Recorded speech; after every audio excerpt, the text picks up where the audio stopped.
Operation सिंदूर की सफलता के बाद अब भारत सरकार आतंकवाद के खिलाफ पाकिस्तान की सरकार को बेनकाब करेगी। ऐसे में अलग अलग राजनीतिक दलों के सांसदों को विदेश भेजने की सरकार तैयारी कर रही है। सांसदों का डेलीगेशन अमेरिका, ब्रिटेन, यूएई जाएगा। इस दौरान डेलीगेशन ऑपरेशन सिंदूर की कामयाबी और आतंकवाद पर दुनिया भर में चर्चा करेंगे।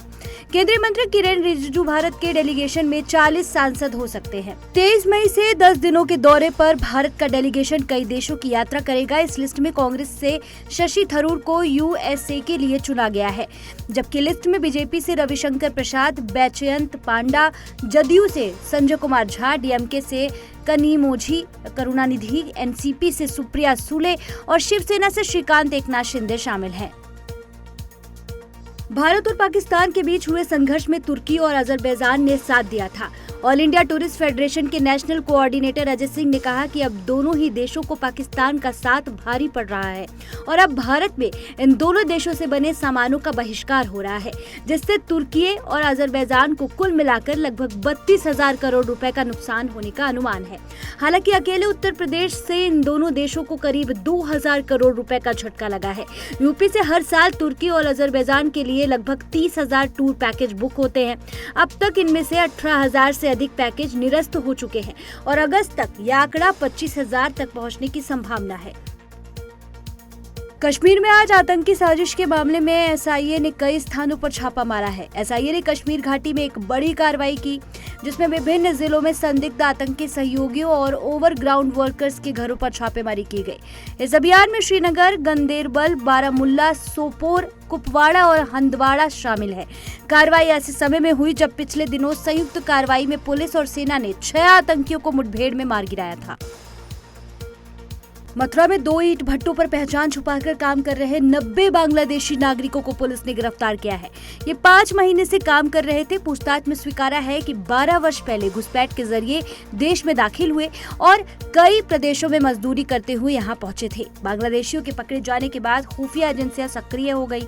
एसएसपी अधीक्षक श्लोक कुमार ने बताया कि शासन से निर्देश मिले हैं कि मथुरा में अवैध रूप से रह रहे पाकिस्तानी और बांग्लादेशी के खिलाफ कार्रवाई की जाए। पीलीभीत जिले में भारत नेपाल सीमा के गांव के करीब 3,000 सिखों का पिछले कुछ समय में धर्मांतरण कराया जा चुका है। धर्मांतरण कराने वाले नेपाली पादरी क्षेत्र में बेहद सक्रिय हैं। यह जानकारी all India Sikh Punjabi welfare council के प्रदेश अध्यक्ष हरपाल सिंह जग्गी ने दी। उन्होंने कहा कि लालच देकर जबरन लोगों का धर्मांतरण कराया गया। ऐसे 160 परिवारों की सूची डीएमएसपी को सौंपी गई है। साथ ही बताया कि नेपाल से आने वाले पादरी वर्ष 2020 से सिखों का जबरन धर्मांतरण करा रहे हैं। आजादी के 77 वर्षों के बाद छत्तीसगढ़ के नक्सल प्रभावित मोहला, मानपुर, अंबागढ़, चौकी जिले के 17 दूरदराज गांव में पहली बार बिजली पहुंची है। घने जंगलों और दुर्गम पहाड़ियों के बीच बसे इन गांवों में बिजली की यह रोशनी न केवल एक तकनीकी उपलब्धि है, बल्कि यह उन्हें 540 परिवारों के लिए एक नई उम्मीद की किरण भी है, जो अब तक अंधेरे में जीवन गुजारने को मजबूर थे। मुख्यमंत्री मजरा टोला विद्युतीकरण योजना के तहत 3 करोड़ रुपए की लागत से यह सपना साकार हुआ है। एनआईए ने प्रतिबंधित आतंकी संगठन आईएसआईएस के स्लीपर मॉड्यूल से जुड़े 2 आतंकियों को मुंबई अंतर्राष्ट्रीय हवाई अड्डे से गिरफ्तार किया है।